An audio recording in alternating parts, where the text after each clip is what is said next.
Good morning, good afternoon, good night. We are part of the lay class at Universidad de Guanajuato. My classmate's name is Ana Karen Gonzalez, and my name is Alexa Sofia Diaz. Today we will be presenting our topic, which is vocabulary, and we will be dealing with some important subtopics to take into account. So let's get started. The first thing we will do is watch a video, which will help us to understand the definition of vocabulary and some other important aspects about it.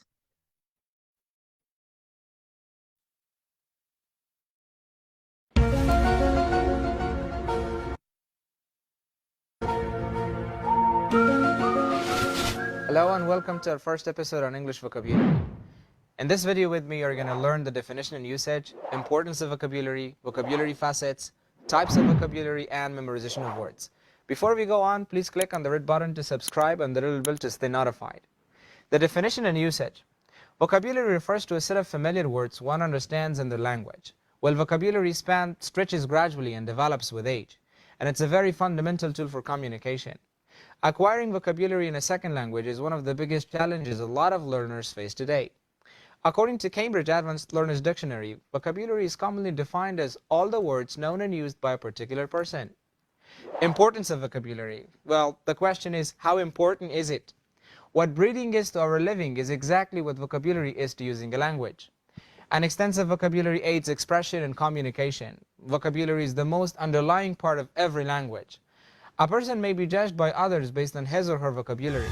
As Wilkins said, without grammar, very little can be conveyed. Without vocabulary, nothing can be conveyed. Vocabulary facets. There are some facets every learner needs to know as they're learning vocabulary. These are orthography, phonology, reference, semantics, register, collocation, and morphology. To begin with, orthography examines the written form or the spelling of the words, or the whole spelling system of a language is referred to as orthography. An example of orthography is spelling the word definitely as D-E-F-I-N-I-T-E-L-Y.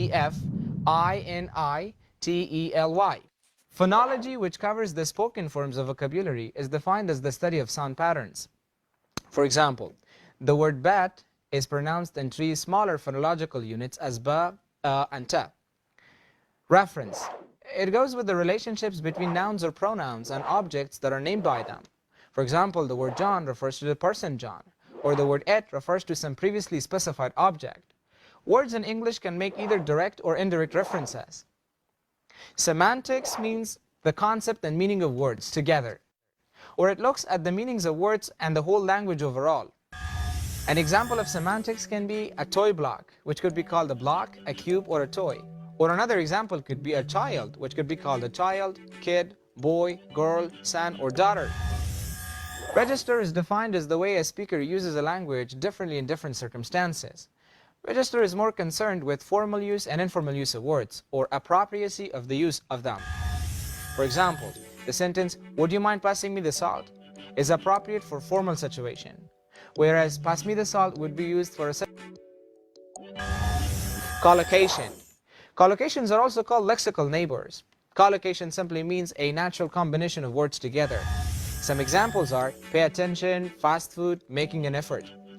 Also, collocations make it easier to avoid overused words like very or beautiful by using a pair of words that fit the context in a better way and that has a more accurate meaning. If something is beautiful, you can simply say, "I'm fascinated by it." So the phrase "fascinated by it" is a collocation. Or if something is very important, you could say it's vitally important, or it is utterly important. Morphology. It is the study of words and how they're formed. It analyzes the structures of words, such as stems, root words, prefixes, and suffixes. Things like words, phrases, clauses, and sentences are known as semantic categories, which we'll be putting in plain words in another episode. Types of vocabulary. Well, vocabulary is divided into 6 agreed upon types, like reading vocabulary, listening vocabulary, speaking vocabulary, writing vocabulary, focal vocabulary, and final vocabulary. We will only cover the first 4 here. Reading vocabulary refers to a person's set of words recognized while reading a text. So this class of vocabulary is the most important because reading vocabulary is more extensive compared to other types of vocabulary. Learners basically face a lot of new words while reading a book compared with listening to someone. Listening vocabulary. This one comprises the words recognized by a person while listening to speech. Here, there are different clues that are going to help with the meanings of the words, like the speaker's tone and gestures, the topic of discussion, the conversations, other social contexts. All of these would communicate the meaning of an unfamiliar word. So this type is more understandable compared to the previous one. Speaking vocabulary. It signifies the number of words one understands and practically uses while forming speech. Since a lot of people are learning words from other people, this can be a subcategory to listening vocabulary. Developing speaking vocabulary makes the speech more spontaneous and natural. Some words, however, might be misused slightly and unintentionally, but the facial expressions and tone of voice can compensate this issue. Writing vocabulary. This relates to registers in which words are used. For instance, when you're writing a book, you're trying your best to use a formal register. And that changes to some degree to informal if it's an email to a friend. Writing vocabulary actually varies from person to person, and it depends on the topic being written as well. Well, memorization of words.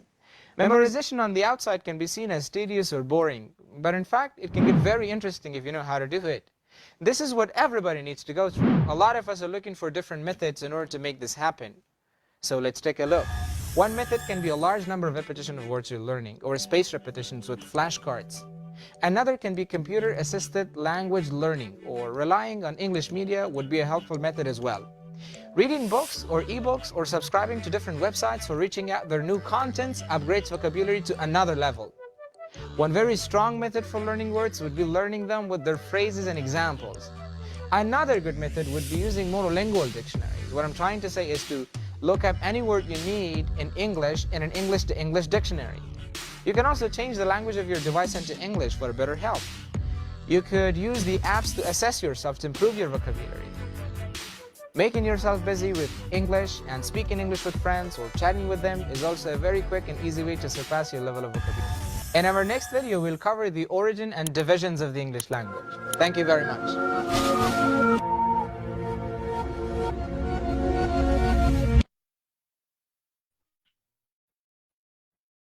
So first, let's see what is vocabulary. Here we have a definition that says a vocabulary is a set of familiar words within a person's language. A vocabulary, usually developed with age, serves as a useful and fundamental tool for communication and acquiring knowledge. So after watching the video and reading this definition, we can understand that a vocabulary is the group of terms that a specific language contains, which are put into practice moderated by certain rules of the language. Beyond this, vocabulary is also seen as the number of words a person uses. They are those that people know and use correctly in everyday situations. Yeah, I agree. Well, vocabulary refers to the words we know to communicate effectively. Vocabulary can be described as oral vocabulary or reading vocabulary. The first one refers to the words we use in speaking, recognized in listening. And the second one refers to the words we're recognized in print. And so, why is it important? Well, it is part of the components of the language, and language is the main way of communication for people. Thanks to it, we can exchange ideas and feelings. We are able to refer to things with a name and then give them a meaning that will be the same for all the people around us. Also, vocabulary is important because it is essential to our thinking and understanding. Because if we don't have it, we can't transmit our thoughts. In addition, that vocabulary helps us to think more logically and make a good impression. Now let's talk about active and passive vocabulary. First, we will be talking about active vocabulary. This one consists of the words that people use frequently and confidently. If someone asks them to make up, I don't know, a sentence containing such and such a word, and they can do it, then that word is part of their active vocabulary. In other words, the active vocabulary refers to the words we already know, understand, and use in a language.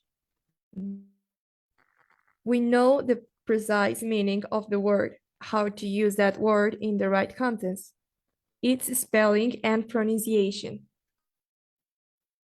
Now, a person's passive vocabulary consists of the words whose meanings they know, so that they do not have to look the words up in a dictionary, but which they would not necessarily use in ordinary conversations or writing.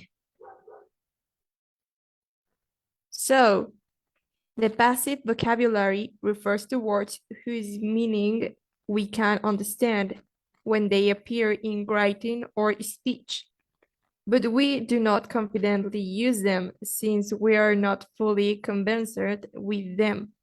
In overview, we might recognize a word and understand what it means, but we are not fully familiar with that word. Whether someone has a mostly active or passive vocabulary is totally up to that person. It depends on the range of relations people contract as a part of everyday existence over a lifetime. And also, anyone can develop an active vocabulary. We can always learn new expressions and words, their meanings, and how we can use them in a better way. Now, the next subtopic is storing and retrieving of vocabulary. Storing literally means to keep or accumulate something for future use. And if we are talking about storing vocabulary, is to memorize all the words known. We can memorize using flashcards, try learning example sentences, looking up new words, or try use them the plural form in different tenses. And the retrieving is to find and bring back something, in this case, vocabulary. There are ways to do it. For example, keep an organized vocabulary notebook, look at the word again after 24 hours for a week or a month, read, read, and read. More times you read, see a word, the more easily you will remember it. Use a new word. It is needed to use a new word about 10 times before to remember it.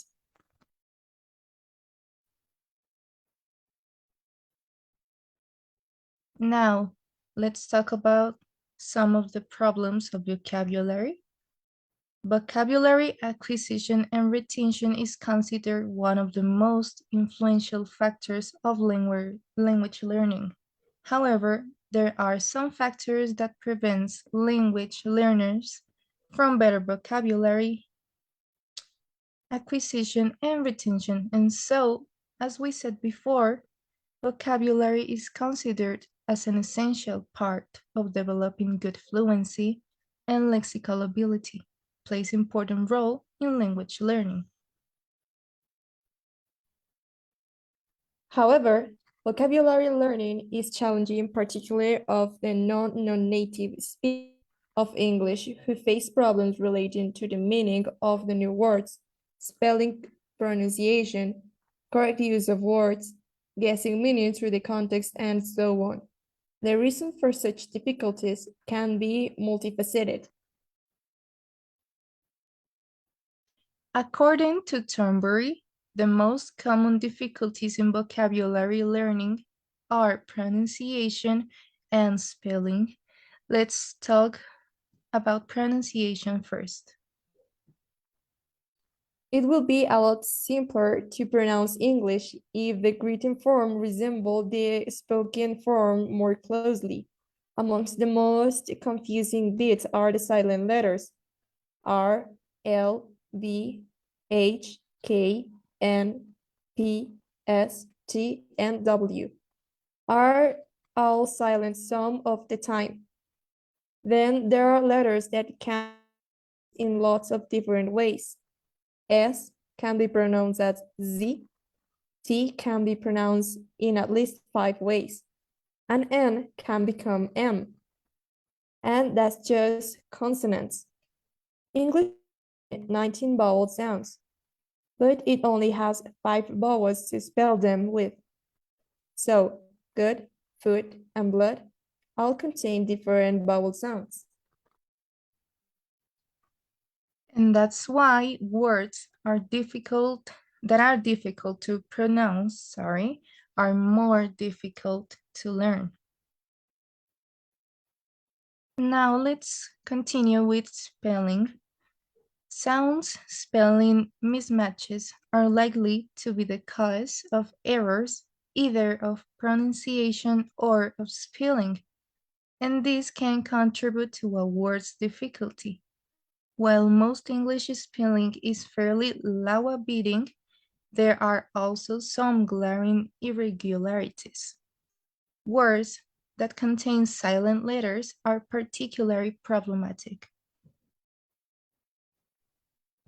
Yes, well, talking about the sounds, like a curious fact, language has 19 vowel sounds and 25 constant sounds. Its vowel sounds cover the entire range of mouth positions: front, center, back, open, close, spread, relaxed, and surrounded. Some vowels are long, others short, but all vowels change length depending on the level of stress on them. Some other vocabulary difficulties are length and complexity. Long words seem to be no more difficult to learn than short ones, but as a rule of thumb, high-frequency words tend to be short in English, and therefore the learner is likely to meet them more often, a factor favoring their learnability. Adding to the complexity of a word knowledge is the fact that all words are not the same. Vocabulary contains function words and content words. Function words are words that have syntactic function, that are used to alert a reader or speaker to the structure of the sentence. Also problematic is the grammar associated with a word. Remembering whether a verb like enjoy, love, or hope is followed by an infinitive or an ing form. And this can make them more difficult. Some grammatical errors occurs as a result of the use of element who one language while speaking another. The errors that caused by another tongue, or it is called interlingua. For example, the pencil yellow should be the yellow pencil. Now, meaning. When two words overlap in meaning, learners are likely to confuse them. Make and do are a case in point.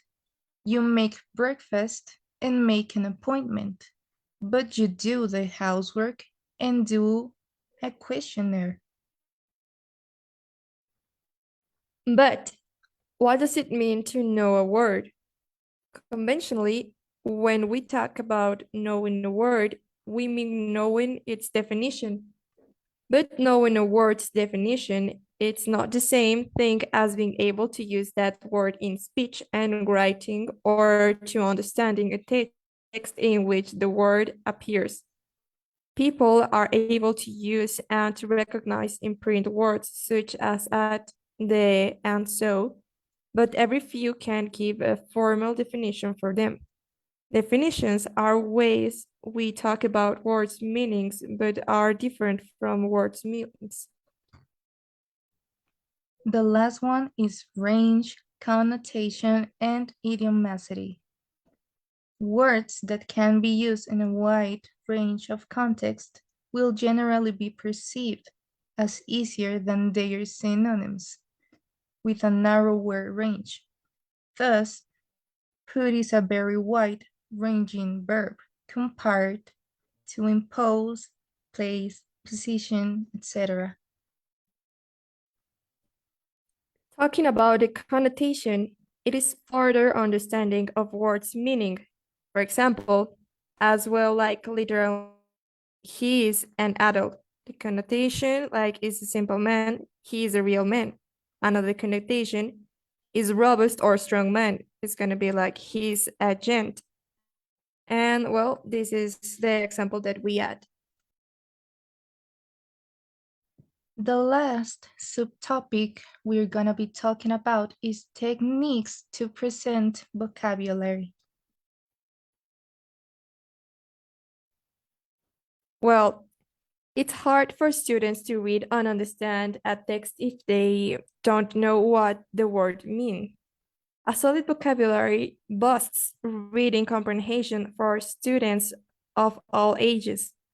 The more students know, the better they understand the text. That's why effective vocabulary teaching is so important, especially if you learn and think differently. Available literatures classify vocabulary teaching approaches into implicit and explicit vocabulary teaching.